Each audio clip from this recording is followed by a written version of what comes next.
initially you would have to say, no, I can't ride a bike because you never have ridden one. But then when you get on the bike and you fall off a couple of times and you get back on it, and then you realise you suddenly can ride one. And then once you've done that, you get a little bit more ambitious and so on. Hello and welcome to episode 32 of Attention Engineer.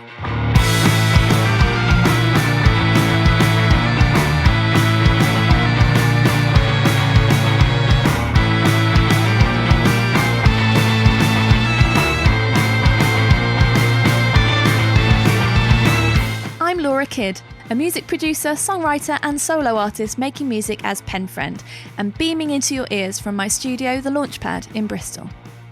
You can find me around the internet at Penfriend Rocks. Come and say hi. Thanks for joining me today as I continue my mission to encourage creativity in every listener by sharing conversations with some of the artists I admire the most.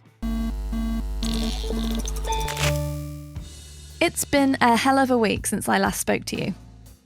A few weeks of going to bed way too late, heaping stress onto myself without a break, and some weird idea that introducing a shitload of sugar into my diet would give me energy, all combined to bring me to my knees.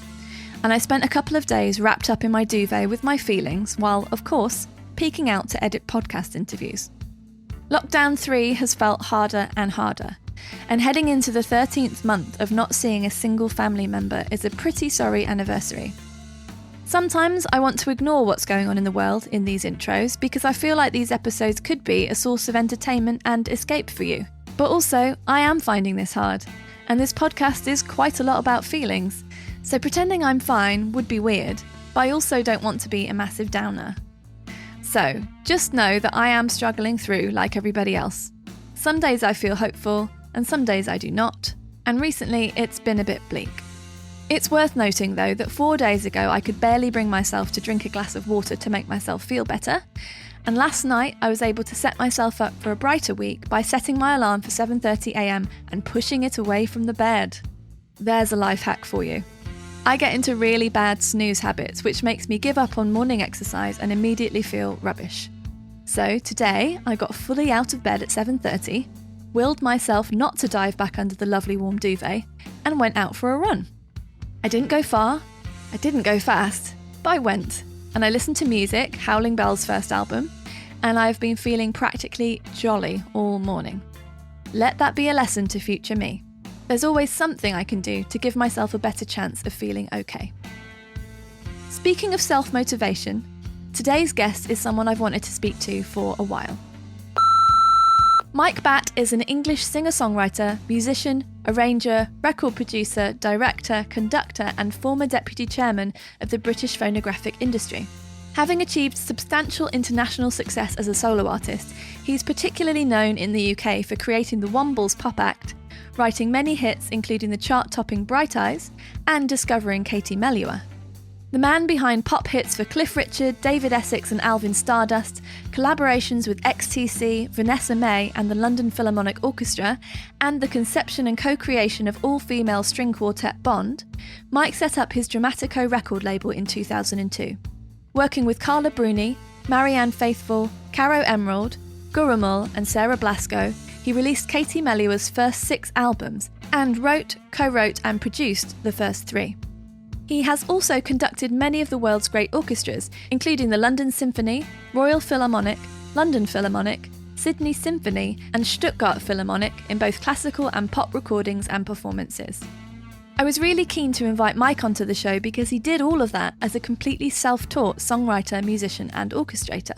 I subscribe to the idea that we're all making it up as we go along, but quite often people pretend they're not, so I was excited to dig into that aspect of Mike's career.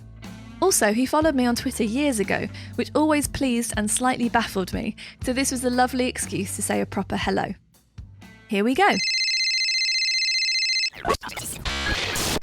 So just before we get into our conversation, could you please introduce yourself for my listeners? Hi, Laura. Yes, it's Mike Batt. And in case anyone doesn't know who I am, I'm a songwriter, singer, producer, conductor, arranger, blah-de-blah. Quite a lot of things, actually. Too many things. I was wondering about that because I have that written down. So I've got artist, songwriter, arranger, record producer, director, conductor, film score writer. Have I missed anything out? So you knew already. Well, I do like to prepare myself. I knew many of those things that you'd done, but it's interesting to read about people before I talk to them because then I find out all the other things I didn't know. Yeah, but I suppose if I asked about you, if there's anything else, you could probably say, I'm good at painting roofs or something. Yeah. Well, so what have we missed out? What else are you good at? Well, I like cooking. I'm useless at putting up shelves. Okay. I'm okay at tearing them down. Oh, that's fun as well. Yeah. What else? I love drawing, painting, and I do a lot of work. Anyone who wants to check my stuff out on my website, it's mikebatt.com. And there's a piece on doodles and drawings and things like that. And I've done that all my life. I've been interested in animation. So that's a complementary thing to my music because animation and music go well together. Definitely. Sometimes I've done music for animation, other people's animation, and sometimes I've done little bits of animation for my own projects, and it kind of fits quite well. Yeah. Well, that's a really interesting way to start a conversation, really, because this podcast is about creativity in general. So I'm talking to people about their creative careers, but I don't think that your creativity starts and ends with the thing you do for work. Even if the thing you do for work is something that other people might be like, wow, what a creative career. That's amazing. Well, I suppose most people are creative. Some people just haven't discovered that they are, Yeah. Like I know, for example, my dad, who was an engineer, and you'd think, okay, he's a scientist. He was in the army. He was a Royal Engineer. And then he came to civil engineering. But he could pump out 3 great tunes on the piano. Just 3. I mean, someone had taught, and he just used the black keys. It wasn't, it wasn't chopsticks. It was proper pub piano playing. I thought it was amazing. How can that otherwise scientific, mechanical, I thought he was a genius. You could build a car if you wanted to. And so I think the brain is quite, well, we all know that it's a very amazing organ, but I don't think you are just one or the other. And I think my dad, had he not been such a good mechanic and such a good engineer, he could well have easily, sort of fallen into doing music and might have become a good musician. So, and I think we're all capable of all sorts of different things. We just don't know. We haven't got time on earth long enough to discover. Probably. We can try though, can't we? Because you're really packing it in with all your different escapades. We could try, yes. Escapade's a great word, isn't it? Yeah. Do you feel that you're on a mission to try as many things as possible? Is that why you do so many things? No, and I almost wish I didn't try so many things because it can hold you back. Okay. If, for example, you've got a musical you've written and you have a powerful idea of how you want it to be designed and played out, so you want to direct it yourself, then that's a turn-off for a lot of people because you can't go to a director with it for a start at a theatre company because they'll think, well, I can't direct it then if he wants to direct it. Yeah. So it doesn't get on. That doesn't get put on. Personally, I like the fact that I do so many things because I have managed to put on some productions where I've had quite a lot of input. But I'd never just insist on doing something because I can. I mean, I would never choreograph a TV show that I was directing because I can't choreograph. I can't even dance, never mind choreograph. So I know my limitations, but where I have a sort of dream and say, like I did in 1982, which was a thing called 00, which I made for the Australian Broadcasting Commission, the BBC of Australia. And the design concept was essential to the story, at least by the time we got to the studio floor it was. And it was a checkerboard floor, a checkerboard sky. Everyone wore checkerboard. It was just a checkerboard world. And I won't go any further about the story or it's past or future, but it was either actually. And I had a lot of fun doing that. And I wouldn't have had that fun or that artistic experience and what's the word, fulfillment if I hadn't said to the ABC, would you please let me design this show? Yeah. And I think because I was from a different country and they sort of, I don't know what impression they had of me, but they presumably thought if I thought I could design it, I must be able to. Yeah. And so they said yes. Whereas in England, they might have said, oh, no, we've got to use the BBC designer for this one. Right. So, it's good. It was good to be allowed that freedom. Mm. And I've read that you talked about how you taught yourself how to orchestrate and arrange music. Yeah. Which I love because I have also done that, or I'm in the process of doing that, always in the process of doing that. I think a lot of people might just presume that someone with such a wide-ranging and long-lasting music career is like really well trained, went to all the schools, did it in a very formalized way. But I love reading about your career because it just sounds like you. I don't want to use the word blag because that sounds like you're making a blag as someone who can't necessarily follow it up with something. Yeah. I think that reaching further than what you're already able to do and then being able to do it is quite a different thing. So how do you look at that? Yeah. Oh, well, I've done that all my life. I mean, always with the preface, of course, that we are all bluffing our way through life, aren't we? Yes. A little bit. That imposter syndrome thing never kicked in with me. Wow. And I never thought, oh, I'm not worthy of doing this. I've always thought, well, yeah, I mean, as I say, with choreography, I would, if I was stupid enough to wake up one day having convinced myself in a dream that I could choreograph a production, I'd go in and make a complete idiot of myself in the rehearsal room. But where you feel that you can do something, one example I think is that I very much wanted to orchestrate, and I hadn't been to music college, as you say, and I'd nevertheless, studied through looking at books and reading how Rimsky-Korsakov orchestrated and how Glenn Miller orchestrated, and teaching myself.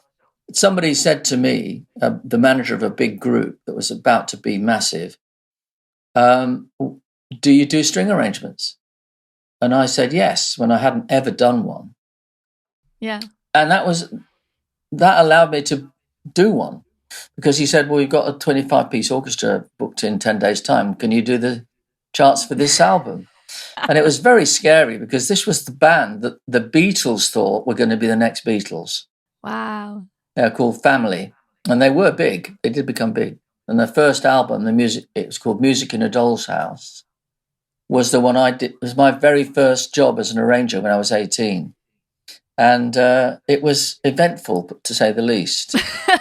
I mean, I forgot to transpose all the B-flat instruments in the brass section. Right. So it's just sounded horrendous. And until the boys realised that although I was a bluffer, I was only as much a bluffer as anyone else in the world, and they were going to help me out.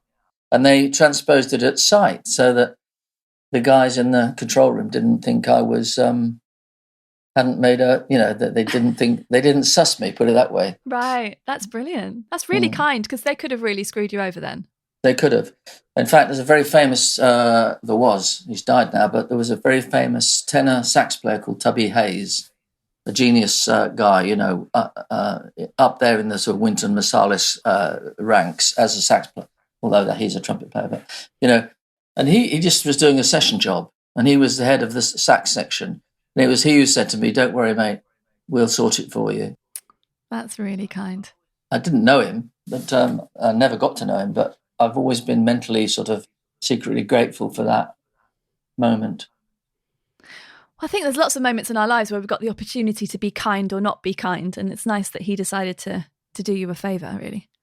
Yeah, because there are many times when you're in that situation, and I had it myself, particularly more when I was younger and less experienced. You've got a great big orchestra. It could be the Sydney Symphony Orchestra. It could be the London Symphony Orchestra. Actually, the LSO were always very kind and generous to me. But I've had one or two players in one or two orchestras and there are one or two moments I can remember, but I'm not going to go into great detail, where you suddenly realise the whole orchestra's against you. And you're 23 years old, and it might be because you're only 23 years old, whatever. And any orchestra player and any conductor will tell you that does happen. They'll suddenly smell the fear or whatever it might be. Do you know what I mean? Yeah, I do. And go for your throat. And it's usually all lead trumpeters listening to this. Please close your ears. Very often it's the lead trumpet player. Really? Yeah, I had a bit of trouble with the lead trumpet player of an orchestra in Australia. It wasn't the Sydney Symphony. It's in Melbourne. And he gave me hell. It was almost like, who the hell do you think you are coming here thinking you can conduct us? Right. And I had made a couple of mistakes. Not using a score, for example, for a massive, I think it was the planets we were doing, planets, host planets. Yeah. I thought, well, if Claudio Abbado can not use a score, why can't I? But of course, most conductors do use a score because it's like going on a long road trip without having a map. Yeah. And so, of course, it's sensible to use a score, but I was trying not to. And this trumpet player went for my throat. And in a way, rightly, but it's the way they did it. Mm. And we always had to break the sessions down and re-establish the diplomacy between me and the orchestra before we could carry on. And then we carried on and we did a very successful concert. So interesting. I first got stitched up by an orchestra when I was 7 because I had joined the local. It was in Darlington. I was living in the northeast as a child, and I was playing violin, and I'd only just started, and I played it all the way through school. And I started going to this. I guess it was the county orchestra for kids, on a Saturday morning. And for some reason, as a sort of, I don't know, trial by fire or whatever, I was brought up to the front to conduct the orchestra. I was supposed to be taught how it works.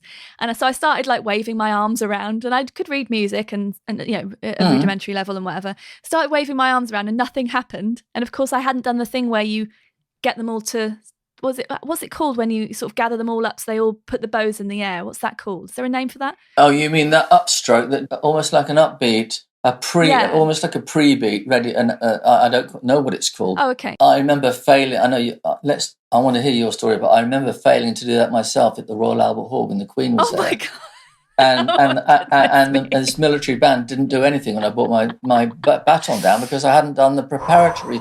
There you go. That's called a preparatory stroke. Right, that's it. Well, no one had told me about the preparatory stroke, and I was 7.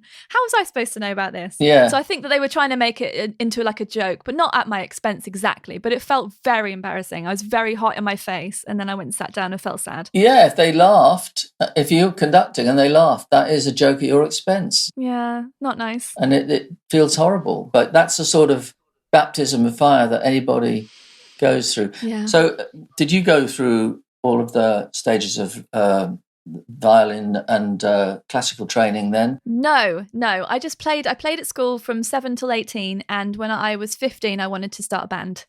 So I started trying to do that instead. And then I started playing the bass guitar because it was the classic, bassist didn't turn up to the first rehearsal. Who's going to play the bass? Oh, she can. It can't be that difficult, sort of thing. And then I started playing bass. And then bass kind of became my job after university. And then, I didn't finish university, but I started university to leave home, essentially, because I wanted to start a band. And then I haven't played strings since then, but I do now arrange strings for my own music. Right. And I'm trying to get into doing stuff for others as well, in that kind of slightly blaggy, but I do kind of know what I'm talking about. I can make it sound good, but I don't know what I'm doing necessarily. Well, it sounds just like me. Really? Yeah. That's why I'm so inspired by your story, because you've done so much amazing stuff.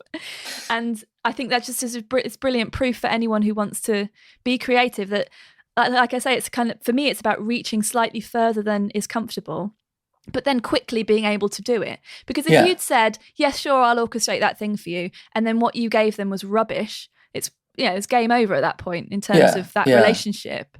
So you have to deliver, don't you? Yeah, and you can relate it to other things, much more easy things for people who aren't musicians to understand, like riding a bike. Right. Initially, you would have to say, no, I can't ride a bike, because you never have ridden one. Yeah. But then when you get on the bike and you fall off a couple of times and you get back on it, and then you realise you suddenly can ride one. Mm. And then once you've done that, you get a little bit more ambitious and so on. Yeah, then it's just repetition then. It's just surely album after album at that point, isn't it? For you. Well, one would hope that it isn't repetition in that sense. No, not like churning them out. But no. Because again, you see, that comes right back to your thing about doing lots of different things. I like to think that if I do something new, it will be my next project will be original, not exactly like my last project. Yeah, of course. In terms of client work versus self-generated projects, what's been the balance of that over your career so far? Probably 2/3 self-generated and a third hired. For example, when I first started out, well, this is an exact 50-50 situation. Somebody hired me to my great delight at a young age, to arrange 6 albums of 12 songs each for an orchestral album series called The Portrait of Portrait of Bob Dylan, Portrait of Simon and Garfunkel, just instrumentals in the days when instrumental records were, pretty popular. And they were going to pay me so much score. And yet when I'd finished doing all this work for them, they told me that their deal had fallen apart. So they weren't going to couldn't pay me. Wow. And I thought that was bad form, obviously. Well, it must have taken ages as well. Yeah, it did. It took me, it took less time than you think. I was living on a houseboat and I gave myself, I had to do a minimum of 3 scores per day. So that's a lot. Wow. Yeah. So and that's writing all the rhythm section, everything out. And so I used, I had an absolute, the diary, I've got it still, says 9 till, I think it was 4 hours. Yeah, it's 4 hours per song. So it's an hour to lay it out just with a pencil before computers were available to do this. An hour to lay out all the chords and the tune from the sheet music, and add any intro I wanted to, which might be original.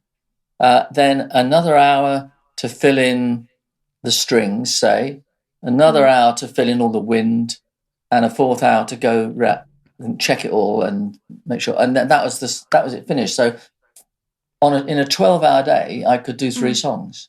And I literally went in at 9 o'clock and came out at whatever it is, 12 hours later, 9 o'clock, I suppose. Yeah. And so I had 6 times 12, 72 arrangements done.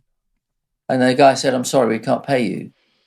And so, but what they did do is they gave me the right. I said, "Well, you have to give me the rights to this series. You have to fly me to France to what they call MUDEM, which is the Marche Internationale d'Édition Musicale, which is basically a music publishing festival. But lots of records get sold there as well. You've got to put me up in a because they were going there anyway as a company. Right. It was my own publisher, by the way. Oh, wow. Yeah. Well, so, to preserve our relationship, you have to fly me to France, buy me a ticket to go into MUDEM, put me up in they had their own flat. So I want a bedroom in that flat. And I stitched the deal back together again by selling it to 3 different record companies, 1 Japanese one, 1 German one, and 1 English one. And I came back and then made the series. Looking back on it, it's not the best series of music I've ever made. It was done hurriedly, but it really taught me how to work quickly, because on a budget, I think we had £600 per album from each of the 3, so 1,800 pounds per album with a 27-piece orchestra. It meant we had to record 6 songs in every 3-hour session. Wow. Which meant making each album from 10 a.m. till 1 a.m. or 1 p.m. and from 2 p.m. till 5 p.m. on the same day. 2 sessions, that's 6 hours, and the album had to be finished by the end of the day. And that was the only way I could even make it pay, never mind make any profit from it. Yeah. But that really taught me how to work quickly. It also taught me how orchestras are quite capable of walking out if you go over by a minute. Yes, I've heard about that. Yeah. It's all good fun, though. And Yeah. looking back on it, it's sometimes horrible, but sometimes great. Well, you sound like you're someone who's very good at negotiating and advocating for yourself.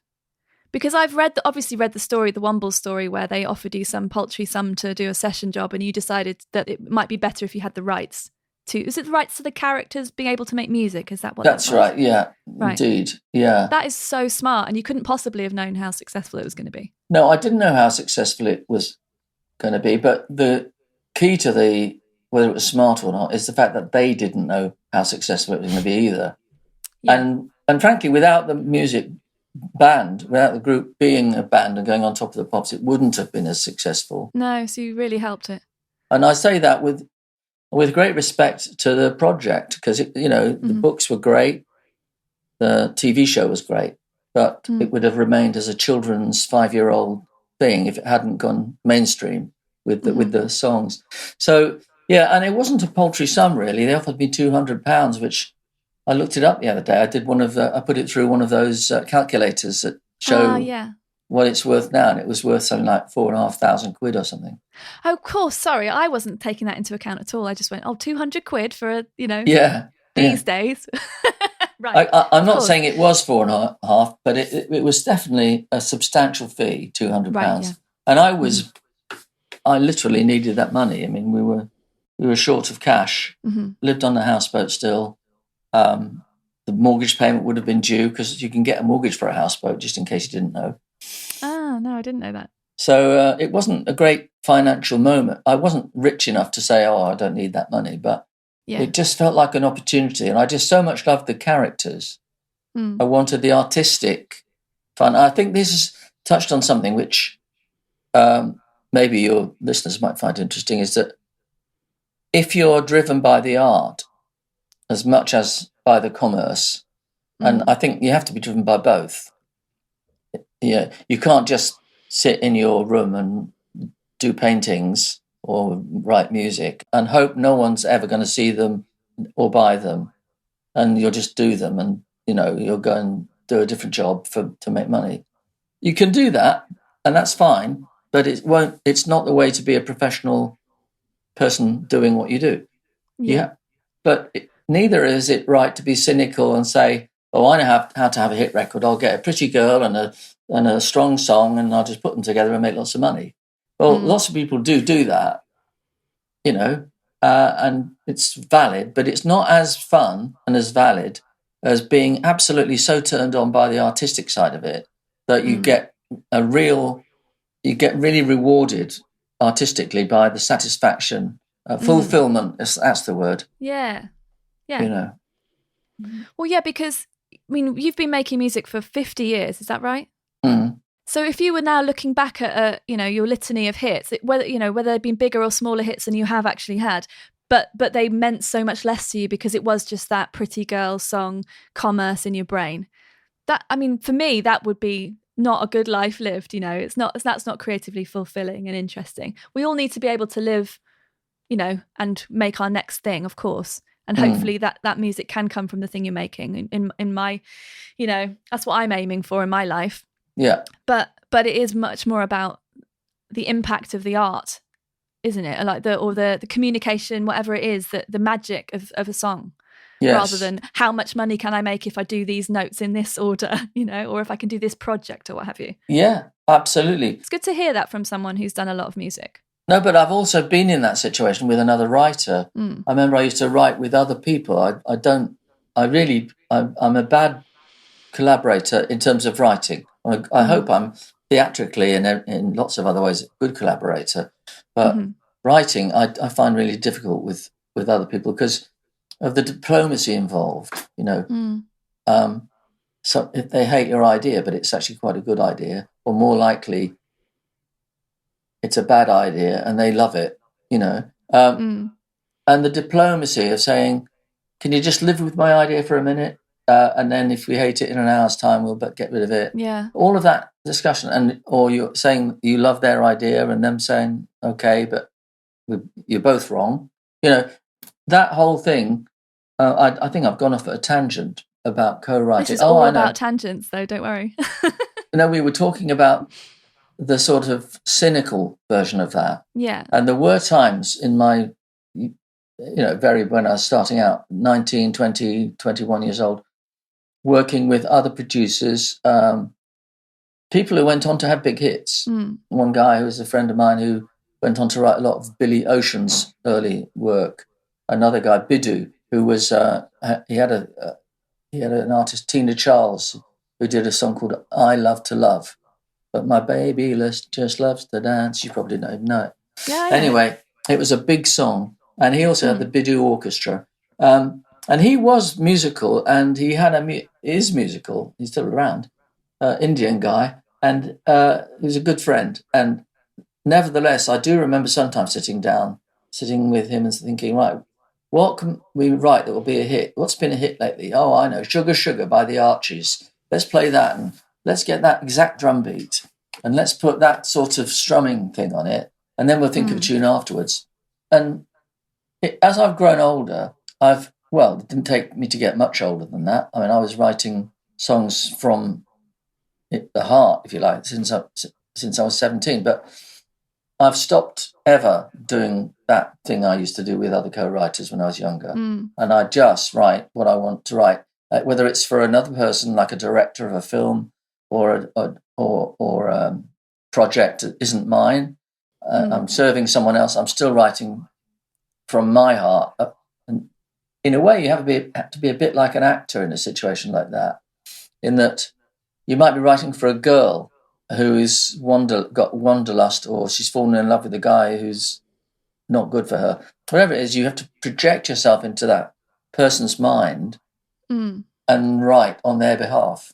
You're their sort of advocate. And I find that it's like acting, really. But it's still from your heart, because you're putting yourself into it. Yeah. It sounds like a really beautiful thing to do, actually. It's quite a wonderful thing. I mean, I always think of songs as being a way of summing up things that other people can't necessarily sum up, because for the listener, I think people respond so well to songs that say what they would love to say if they knew they wanted to say it, almost, That's right. Yeah, you've got it in one there, because people often think, oh, wow, that's my life story that she's telling. Yeah.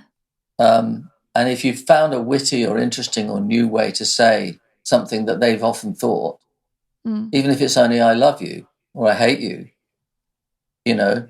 they immediately identify with it. Yeah. Which is, again, a commercial consideration. Right. It's one thing driving the other. Yeah. Do you mean in the sense that you need, when you're writing a song and you're thinking commercially, or if one was thinking commercially, you're thinking, can people understand this? Would people want to say these same things? Is that what you mean?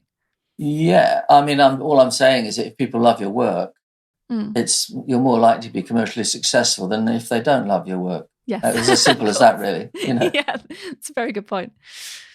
I asked people on Twitter yesterday what I should ask someone I didn't say who I was talking to, because I love secrets. But I asked them what I should ask someone with your background. And they asked really brilliant questions that I wouldn't have come up with. So I'd love to ask you a few of those, if that's okay. Of course. Specifically about songwriting. I can't promise the answers will be great, but we'll see how they go. That's okay. Have you ever written the same song twice? Not the same actual song, not the same tune. There's always that horror when you've written a song and you think it's good, and you think, wow, you want to play it to play it to my wife or whatever. I think, I've just got to check in my mind, has that been done? Has this song been written before? Yeah. Is it one I've written before? Is it one I wrote 10 years ago? Is it one that Andrew Lloyd Webber wrote? And once you convince yourself that it isn't, because if it is, you've got to throw it away, no question. Yeah. Or change 6 notes of it or 2 notes of it, whatever. But no, I've never written the same song twice. The nearest I came was when I was doing jingles, and they started asking people to pitch for jingles, so that everyone in town was writing for the same commercial. And it was for a lager, Tennant's Lager. And I wrote something, and I sent it to my agent, who was the commercial production company. And I then played it to my wife. And she said, You know you've just rewritten Waltzing Matilda, don't you? That unknown little ditty. Yeah. I mean, I sat there at the piano for a couple of hours and I'd written this 30-second commercial that was absolutely Waltzing Matilda all the way through, with different lyrics, of course. Right. Tenant's Lager or something, whatever it was. Waltzing lager, waltzing Yeah, lager. Tenant's. Something like that, yeah. Needless to say, I didn't get the job. Did anyone say, we've heard that one before? No. They didn't. I just didn't hear back. And also something else, which is part of, I know we're going beyond the question now, but something else that's triggered in my mind is that in my life, when I've been asked to pitch for something, I've failed. Mm. And whenever they trust me enough to come to me and say, Mike, we want you to write this, I rise to the occasion, and I've never been asked to repeat or remake something or rewrite. So I need to know I'm loved, if you like, and trusted in order to be able to get on my charger and go into battle for them. So would you credit your self-generated projects for giving people that confidence in you and wanting you? Or has that come from previous client work as well? I think it's just general. Yeah, I mean, Bright Eyes was a client commission. Oh, okay. You know, it's, please, will you write a song about death for a film? Yeah. And I thought, oh, that's hard. And then after about a couple of days, I thought, well, it's actually the most important thing, what happens after you die. So I wrote that, which is what Bright Eyes is. And so that is a commission. And if I didn't do those commissions, I would perhaps get bogged down in a direction which might, or rather the freshness of that coming at me from when I was doing something else would have taken me down a different side road to the one I might have gone down had I been concentrating on something else at that time. Yeah, that makes sense. That makes a lot of sense. I've just started dipping my toe into commissioned music. And by which I mean I've been trying to get something going on for years. Yeah. And only just recently someone invited me to submit some ideas. Yeah. And so I spent the other day, just the whole day, working to a brief, and I loved it so much. It was so nice to just have a deadline, have a very specific thing to make. And I made stuff that I definitely wouldn't have made if I was just sort of noodling around making a song for myself or for my project or whatever. And so that's like a door opening in my head to this sort of new possibility of and something I think could feed into my work as well and whatever. So I love that because I think if an artist just did exactly what they wanted all the time, there's nothing wrong with that. It could be wonderful, and I think that's great. But I suppose it just means that these other pathways don't come along, do they? Or these other options of sound. Exactly, and it gives you a different, fresh thing to think about. Yeah. Well, that was a great answer. Well done. Thank you. Very good question. Tick. For every great song you've written, how many do you discard? Almost none. Ooh, that is really interesting. Yeah. I don't write 100 songs and then pick 10. No, I write one song and I wait until it's right before I issue it. And if it's not right, I don't issue it. But so there must be some discarded ones. And I've got a folder full of things throughout my life, bits of paper I've jotted ideas down on, songs I haven't really ever got to the end of. But I never demo a song and then think, right, that's useless. I'm not going to use it. It wouldn't even get to the demo stage unless I thought it was worth having. So I write quite few songs, really. I don't write more than maybe 10 or 12 songs a year. And that would be because I have a project on that needed 10 or 12 songs. And these days I never write unless I have a project. In other words, if I've got an artist who wants me to write for them or I'm producing something. Last year I was writing a musical with two authors who had written the script, and I had to write 26 songs in 7 weeks for that. And that was a great, what's the word? Having a deadline is just brilliant, because it was at a time when I was on my own at home. My wife was in Australia. And so I'd get out of bed in the morning. I think, right, I've got to write a song today. I've got to do a demo by this evening. It's got to have full lyrics and a reasonable demo, piano, bass and drums or whatever. Yeah. And I would time myself throughout the day, and by 3:00, if I hadn't done enough, I'd, push myself on a bit further until I had, by the time of the evening, come to the point where I could go to the piano and sing it into a microphone. Yeah. So I don't know what that is the answer to. I can't remember. It's how many songs you write that you don't use. Mm. And I never submitted one of those songs of an evening for that musical where we said, oh, no, we won't use that one. It's not up to the standard. I just write. And if it gets past my filter, I hope the filter's good enough for other people to like it too. Yeah, I might not always be right, but that's my basic abiding principle. Yeah. And do you find yourself doing much editing of songs later before they get completely finished? So past that demo stage, would those songs have been worked on more? Or would they only be worked on more because there's a client involved and they might want something tweaked or what have you? Very little. Very often there might be, do we need a middle eight? Does it need a guitar solo? Old-fashioned thing that is, but nevertheless, do we need one? It's still going. People still have a guitar solo. Because a guitar solo is a songwriter's excuse not to write a middle eight. Yes. Isn't it? I couldn't put it better myself. Or the guitarist going, it's my turn, please. Yeah. I want some attention now, please. Exactly, which is fine too. Of course, everyone needs a bit of attention, don't they? Yeah, yeah. I'm more into guitar hooks than solos personally, although I like really absolutely. melodic.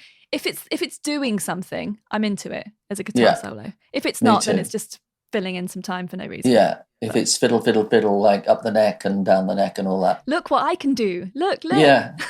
But then, having said that, that's what we're all doing, isn't it? Really, we're showing off a little bit. There would be no art without ego. That's what I said. There'd be no Sistine Chapel if it wasn't for Michelangelo having an ego. He wanted to show the world what a wonderful painting he could do for the ceiling. Exactly. And I suppose probably was being quite competitive with other artists to say he was better than someone else. Yeah. I mean, one could say he was doing it for religious reasons as well, but he still needed to get paid. Yeah. And he needed to be the one chosen to do the job by the Pope. Yeah. Have you felt that competition's ever driven you? Or maybe competition with yourself or with others? Oh, yeah. Constantly, both. Okay.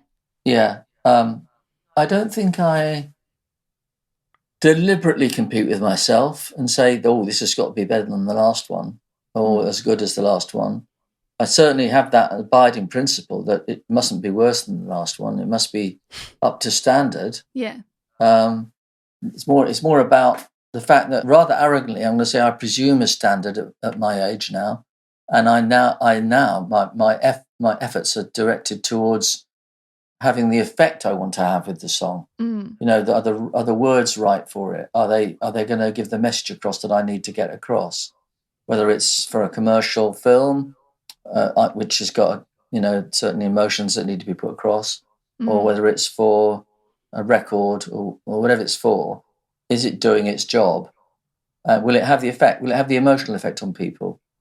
I can sometimes find that if I'm sitting at the piano and I'm writing, and I usually write the lyrics when I'm at the piano, if I'm moved, even perhaps to tears occasionally, I know that that's a litmus test, that it means the audience probably will as well.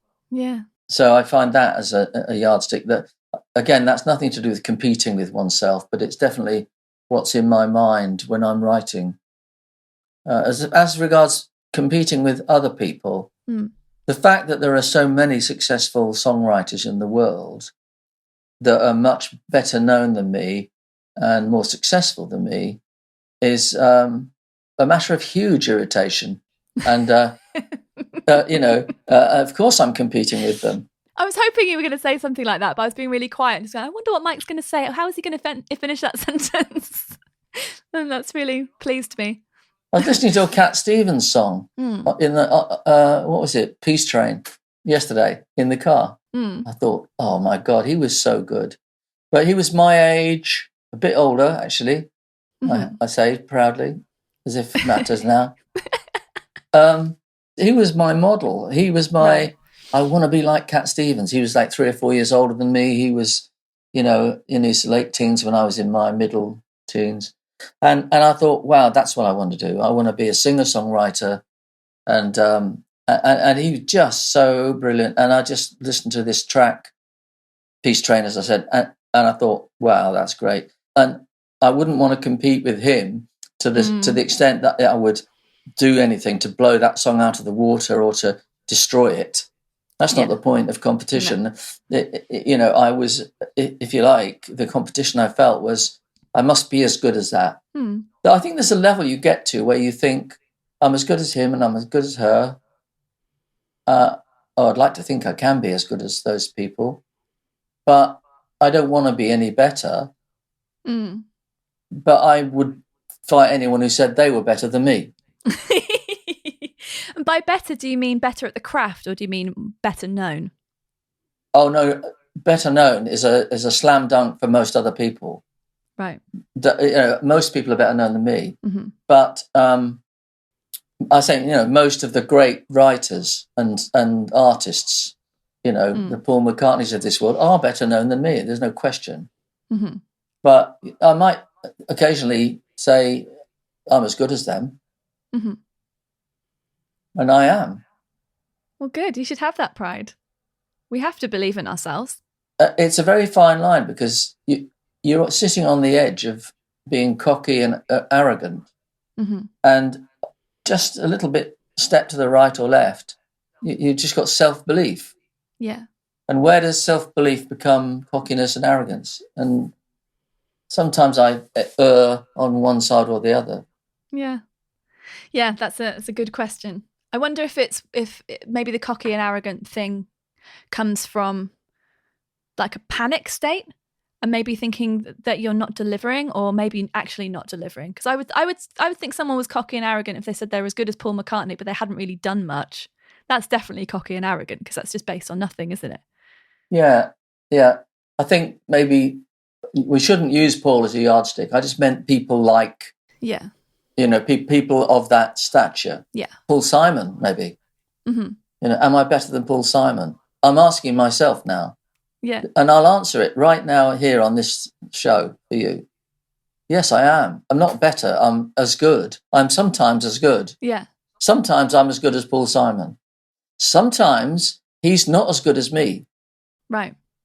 And I think there's a level you get to, and it's nothing to do with how well known you are, where you can proudly say, I belong to that club. Yeah.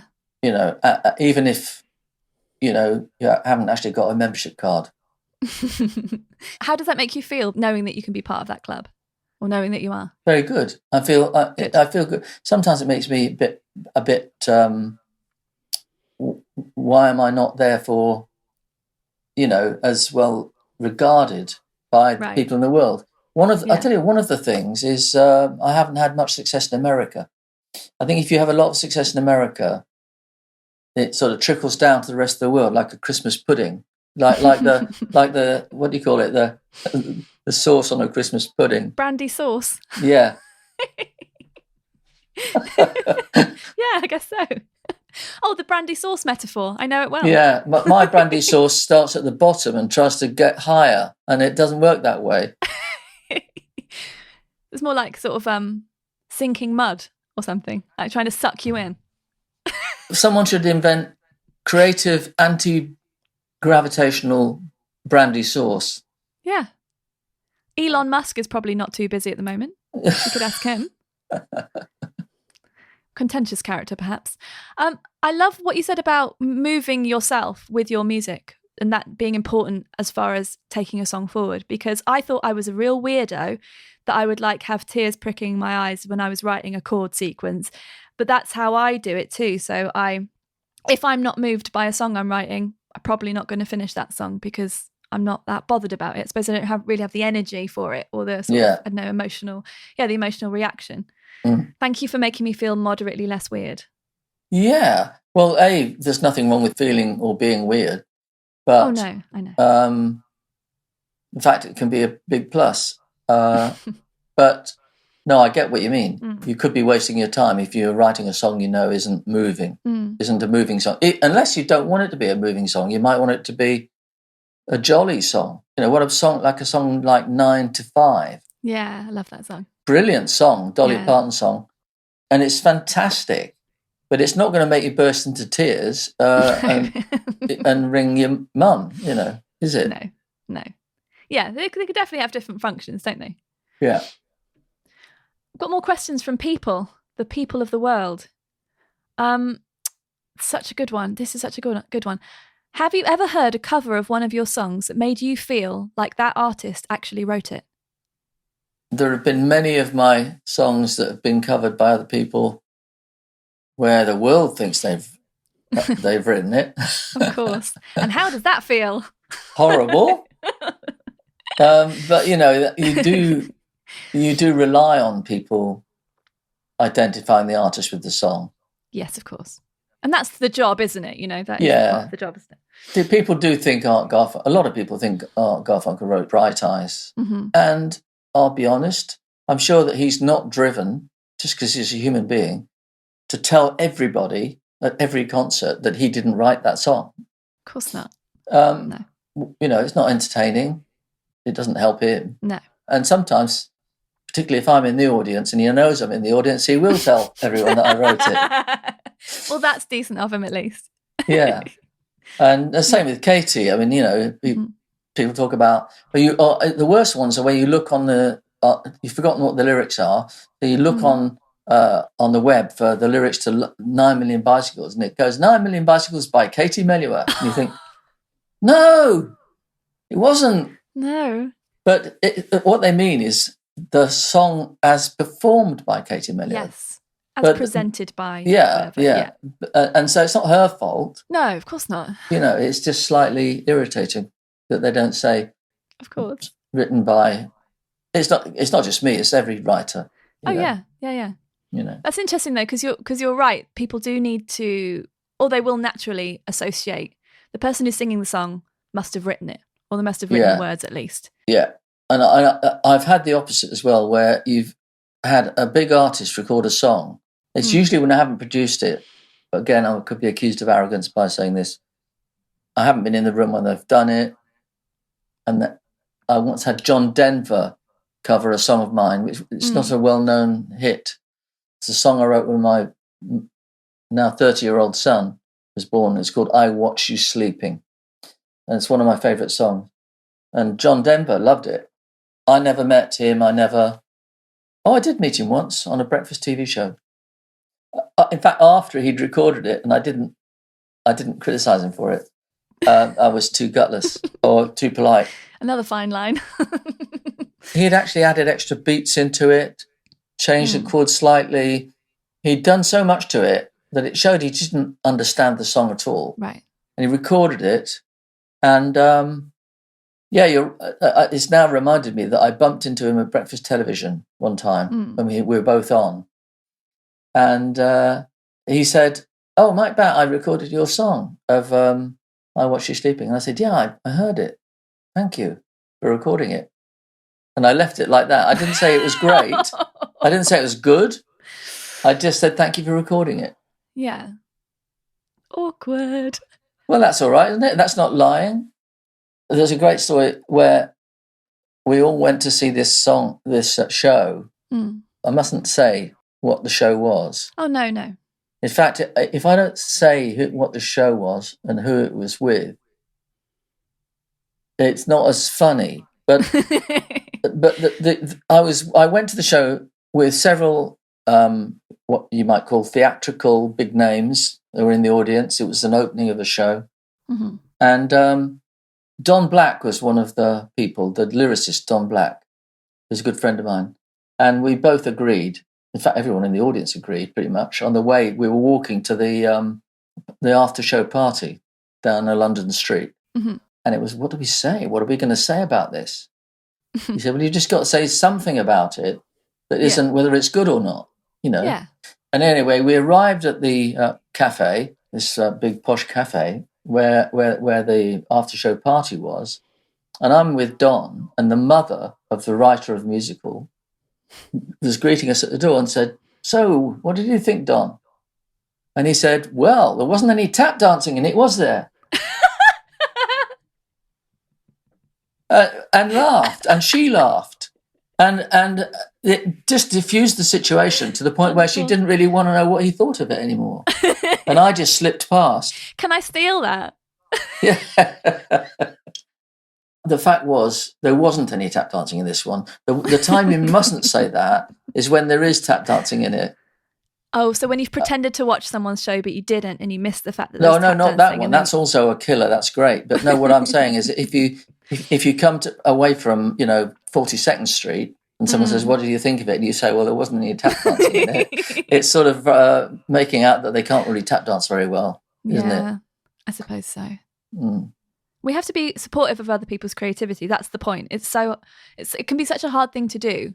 And I just, if I don't like something, I'll just move on, and I'll champion things that I love and pretty much ignore things I don't love. And I wish the world was a bit more like that. I know there's room for criticism and things, and I don't know, you can't just say everything's brilliant all the time. But as an individual, it's not for me to judge someone else's artistic output.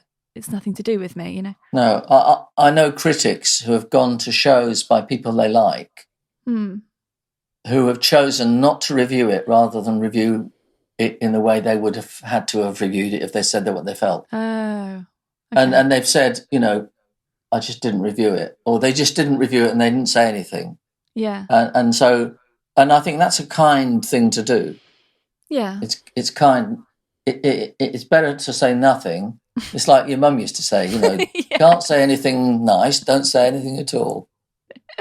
I think that's pretty great advice for the music world, to be honest, because it's such an individual thing. Like the response to a piece of work, the creation of a piece of work. It's if you can find an audience for your work who love it, it doesn't really matter if someone thinks it's shit. It doesn't matter at all. It doesn't come into it then. No, and also you have to understand that almost everything you write, in fact, everything you write, someone is going to think it's shit.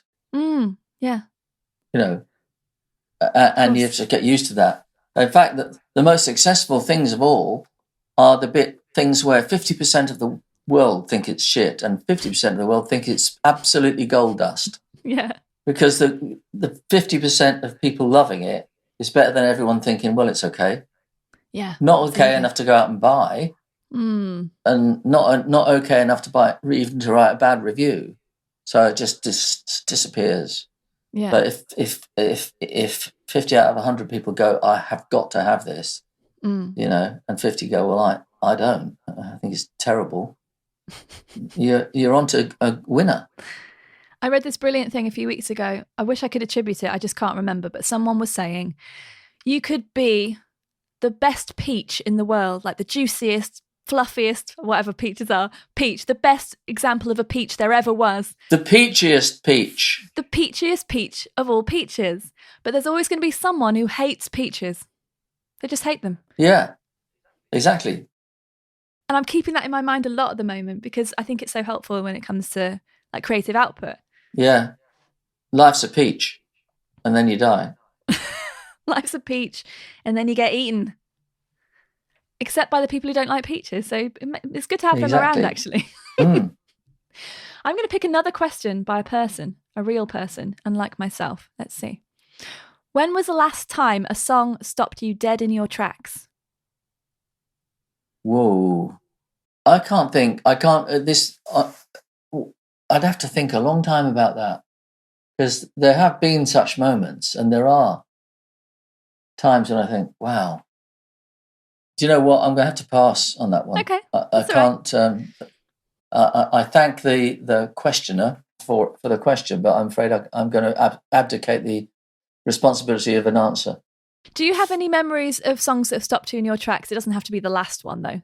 Have there been certain songs you just think, that is wonderful? Oh, yeah. Yeah.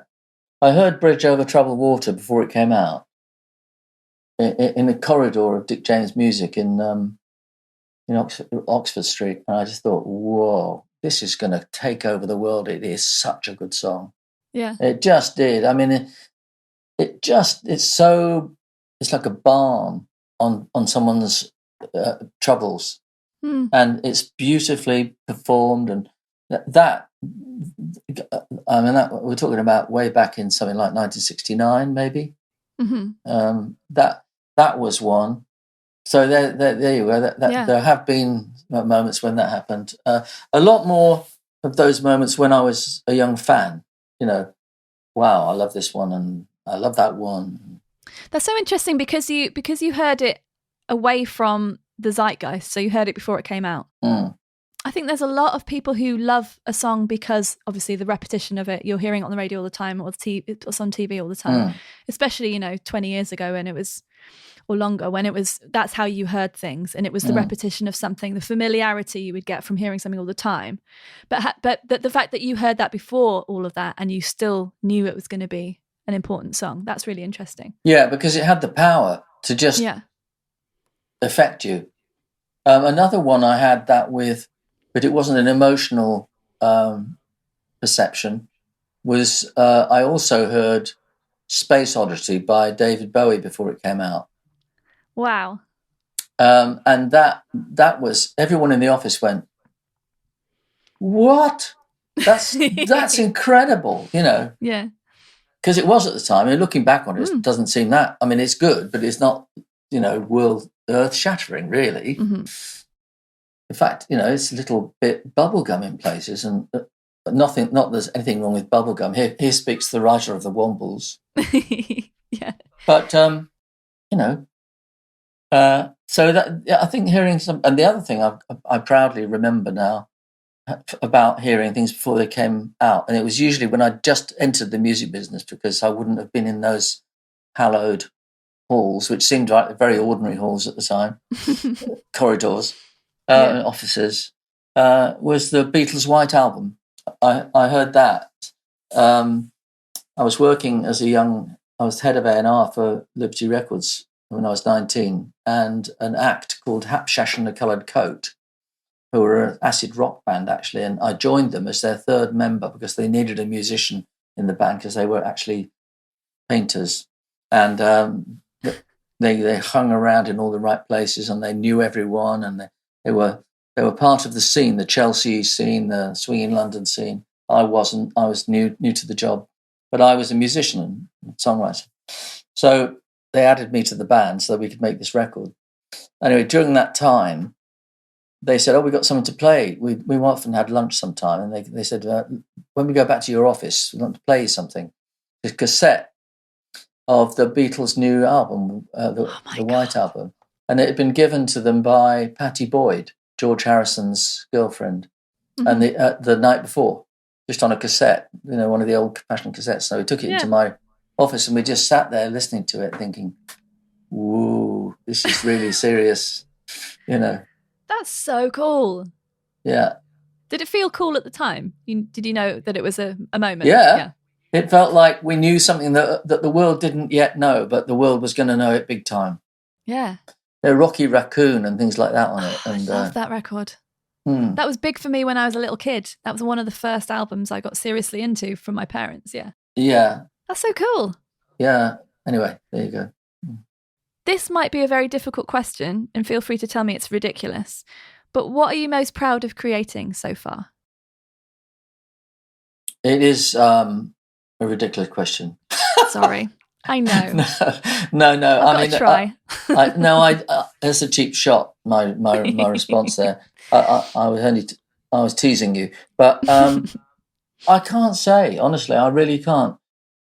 There's a lot of stuff that the world doesn't know about, really, that I've done, that I'm proud of, extremely proud of, like classical type overtures and things that I did for Watership Down. I did a whole series of Watership Down, a suite, an orchestral symphonic suite, and generally people don't know them. And yeah, I'm very proud of them as well, actual classical pieces. They don't conform with the avant-garde, coolness of avant-garde current, cutting-edge, so-called cutting-edge writers. But they are symphonic pieces that I'm very proud of. But I wouldn't say the most proud thing I've ever done. Yeah. I'm just saying that they're amongst the things that I put my hand on my heart and say I'm really proud of that, Yeah. Maybe an easier question is there anything that you really hate now and wish you hadn't done and would delete from your back catalogue? And you don't have to name the things at all. I'm not trying to like shame your back catalogue or anything. Yeah. But I wonder if you feel any negativity towards parts of it. Yeah. There's a couple of songs I've written in the past which I wish I hadn't written. Not they weren't vicious or anything, but they're a bit twee maybe. Okay. When I was younger, I wrote a song to a particular female person using her name. Okay. But I really wish I hadn't done. Yeah. It was a love song, you know. Is it like having a bad tattoo, do you think? Yeah, exactly. Actually, yeah, the perfect description, the audio version of a bad tattoo. You can have that for a lyric if you like. I know you don't collaborate. I said you can have that for a lyric if you want. I know you don't collaborate, so I wouldn't try and work on it with you. You can have it. Thank you. And as a gift. Okay. Well, if you use it, I won't claim any what we call a research and development rights on it. Of course. But I was in the room. Yeah, exactly. Well, that has been a legitimate claim for people. I know. We often say, don't we, certainly we do in there's a thing called the Society of Distinguished Songwriters that I'm part of, which is shortened as SODS. Right. And yes. we often say, oh, yes, of course, he was in the room when he wrote that. And they're credited equally and they get 50% each. How do you feel about that? Well, it hasn't happened to me. Well, no, it hasn't. Push everyone out of the room before you write it down. No, because very often you have a songwriter team, in certainly the old-fashioned songwriting teams, where one of them is the promotion man, really. Right. He's the one who gets the energy up. He's the one who says, let's write this song. Yeah. I'll go and sell it to the world. And the other one's the sort of orchestration piano player guy who just does a lot of the work and doesn't act. And then maybe the other guy will add one or two words that just give it that little extra. And the argument would go, for that input, he deserves 50%. And, of course, now it's not just that. It's, yeah, but what about when you've got 8 writers and one of them's only the guy that did the beats? I say only the guy that did the beats. Might be the beats that sell it. Exactly. It's where songs have stopped being songs, they've become productions. And it's not just all about the song. It's about, well, they always have been that, but there have been defined jobs. There have been, somebody's the producer, somebody's the arranger, somebody's the lyricist, and somebody's the tunesmith. Somebody sings it, and there's a defined amount of money and credit for each person. It's no longer that now. It's a sort of street fight. I think there must be some method to it, but it's not a world that I'm immersed in. We live in a different world. We've all got different skills. So let me tell you what I've just said and reverse it completely and say what I'd say if I was on the other side of the house, which is, why shouldn't, if somebody's great at doing beats, then say, here are my beats for sale, guys. Here's my stall. Do you want to buy them or not? And someone says, yeah, I love that. That's going to make my song into a hit. Great. Well, in that case, I want 25% of the writing. Yeah. Why not? Yeah. It's all legitimate. That's it. That's the problem with the world. There's always another point of view, isn't there? That's usually just as right as your point of view. Yeah.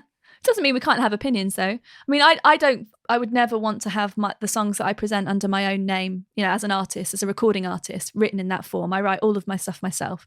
It would be very weird for me to have anyone involved in that. I do co-writes with other people. I try and collaborate with other people in different ways, but my own thing is my own thing. Brilliant. But I do think it's interesting the way they're doing it. In terms of co-writing, if I was in a room with 7 other people, I would just be concerned that everyone was trying to be the loudest so that they could justify their place in that room and justify their percentage. Because if you're the quietest one, they might just be at lunchtime, well, you're not contributing, get out, because we're not sharing our money with you. Yeah. Before the song's even done. But of course, that's commercial writing. That's something I haven't done. So I don't know. It doesn't seem appealing in terms of, having a song written for me that way. I definitely wouldn't want that. Yeah. But in terms of being a writer, if that's the way they're doing it, and, you can justify your place in that room, I don't know. It's maybe it's just how it's done. If you equate it to a room full of comedy writers, say, there's 6 writers and they're all chucking gags in, and they're not expecting they're not going to get a percentage. They're getting paid by the page or the day or whatever fee that they've got negotiated.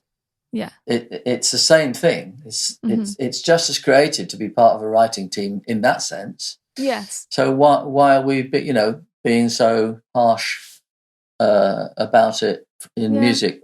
But I suppose again, the other side of the argument could also get split into, well, Elton only wrote the tunes.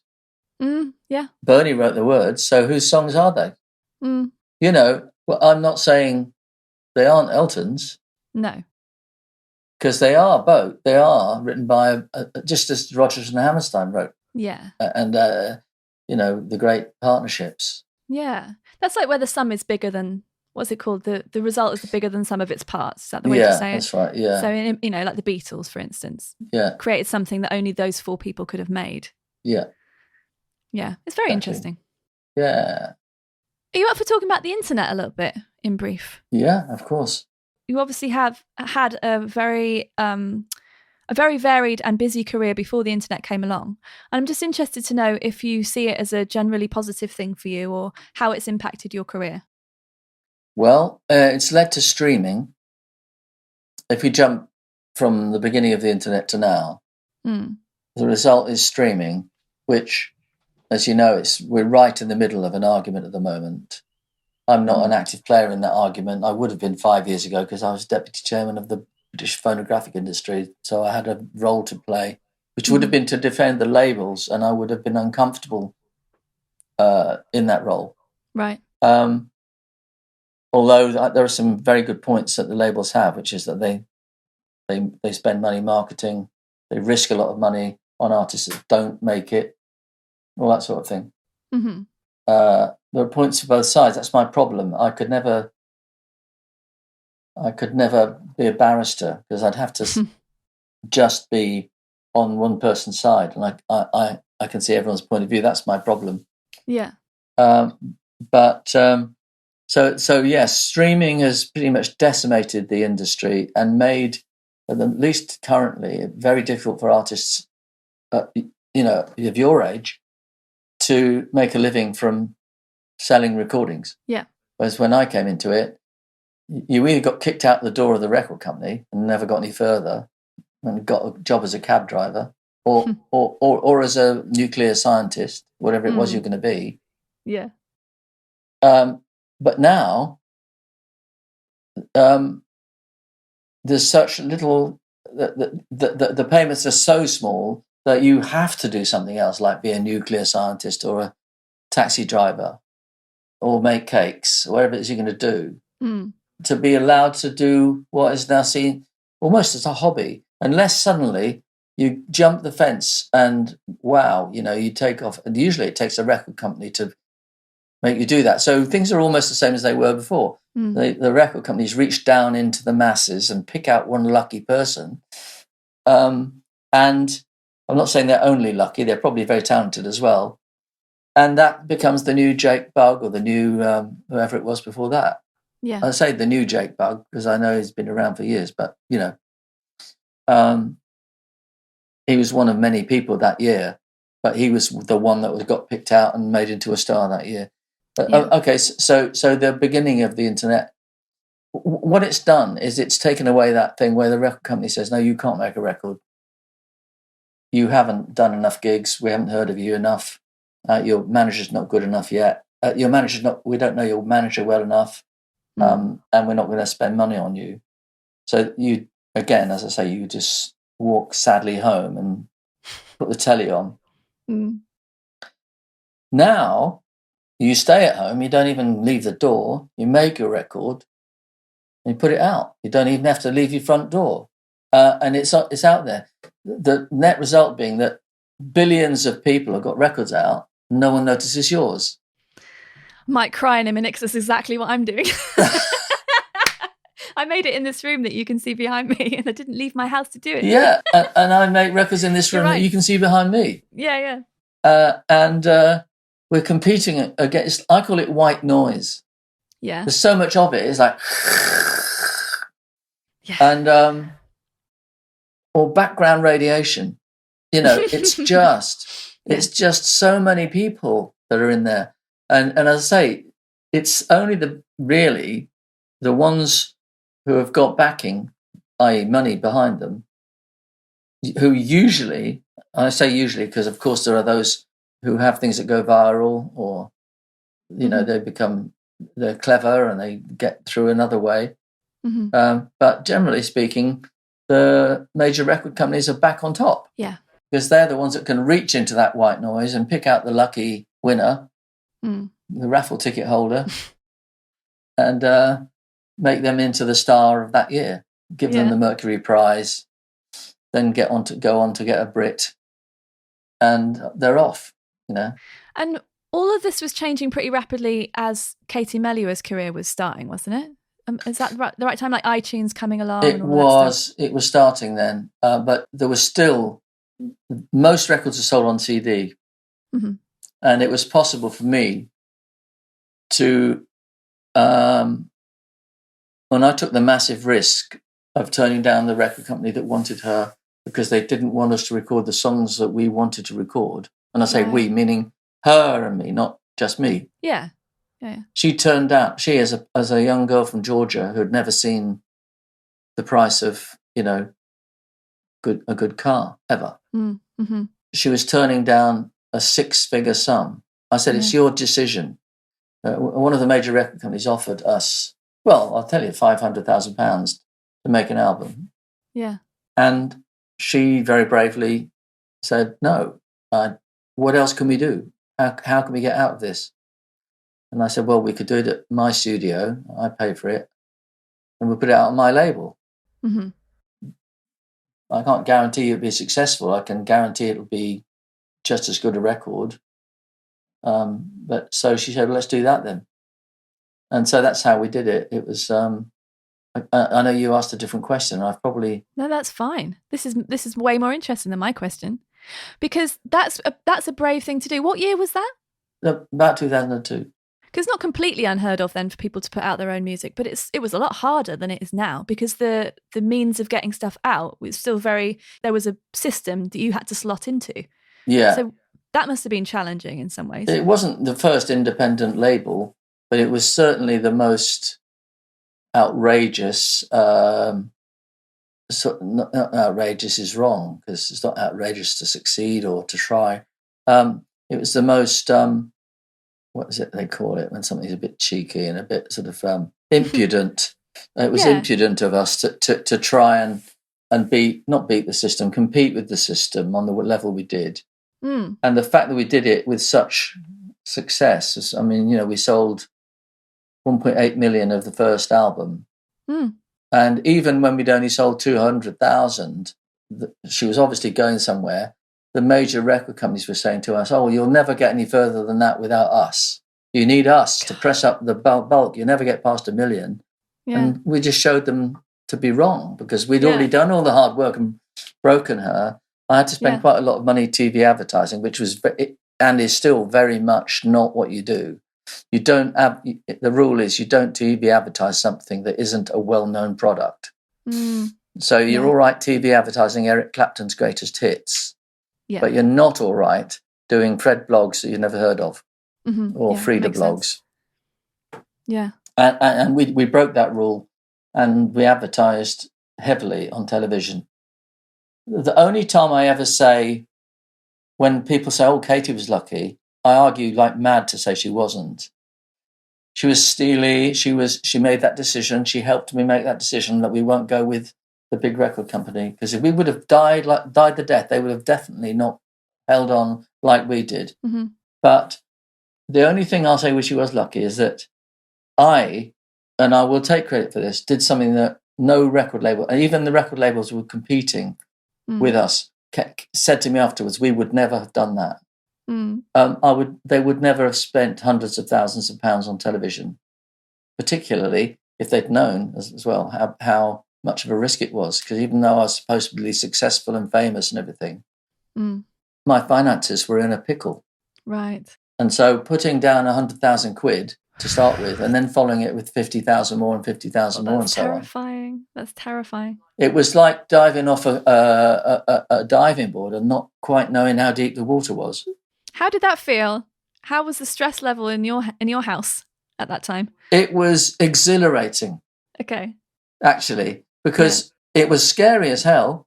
My independent distributors took me to lunch when we went in at number 40. I bet they did. And they said, just to prepare you for the fact that you're going to go down 20 places next week. I said, well, how come? I thought you go in at 40 and that's 20. No. All the Christmas records are going to come out next month, the next week. And you're going to be, at least 20 of them are going to sell more than you're going to sell. And sure enough, that happened. We went down to 60. And I thought, well, I've got to spend more money then. So I borrowed some more money against the house, Right. And I just started shoveling money at it. And there was one point where I thought, without actually her getting on television, so that people can see her perform, because she was a wonderful live performer, we're not going to get anywhere with this. I've got to stop and then breathe and then start again in January.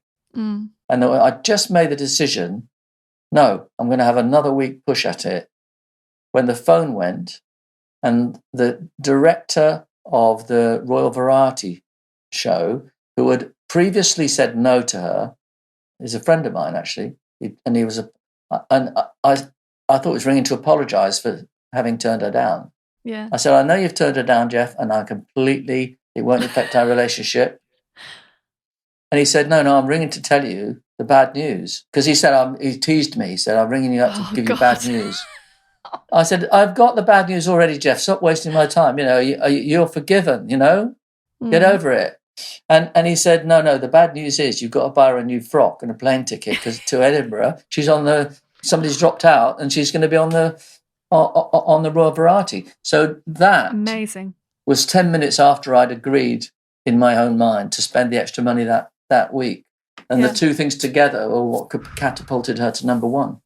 That's incredible. So to answer your question, it was scary, it was horrible, it was up and down, but it was joyous and it was fabulous. I wouldn't have had it any other way. Yeah, that's a really exciting story.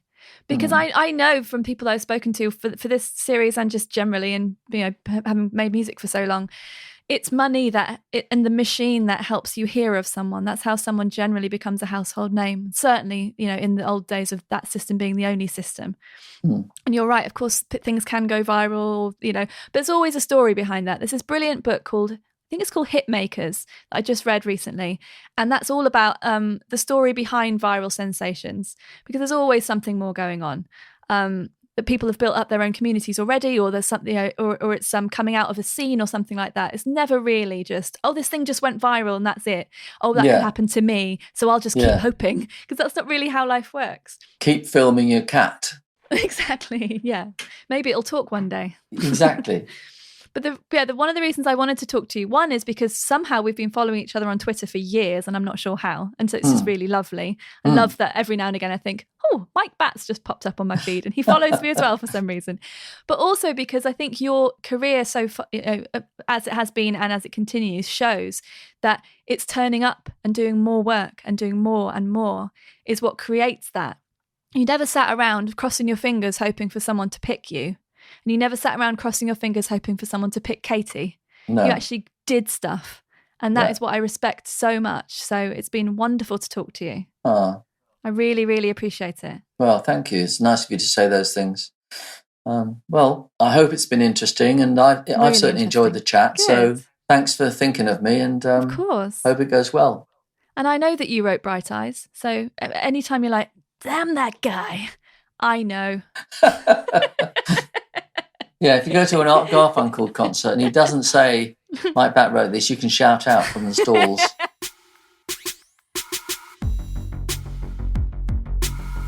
I, for one, am thoroughly inspired by that conversation. Please do check out Mike's work at mikebatt.com. And as always, I've made a deluxe show notes page on my website at penfriend.rocks/Mike, where you can also pick up 2 free Penfriend songs. If you're enjoying Attention Engineer, please do me a kind favour and share it with a friend, leave a rating or a review, and of course, click subscribe so that you can hear next week's conversation. This is a completely independent podcast which relies on word of mouth to keep reaching people, so any help with that is greatly appreciated by me. My work is made possible by the Correspondence Club, a friendly group of generous patrons of the arts. Thanks so much to every member. If you're interested in browsing the free and paid tiers, just visit penfriend.rocks/join to find out more. And if you're enjoying the music in the background, I have a new single and video out now, and an album pre-order launching later this week. So yeah, it's a really good time to head to my website and get involved. Thanks again for listening. I'll be back next Wednesday with another deep conversation about creativity, grit and determination. So I hope to catch you then. Take care. Keep a careful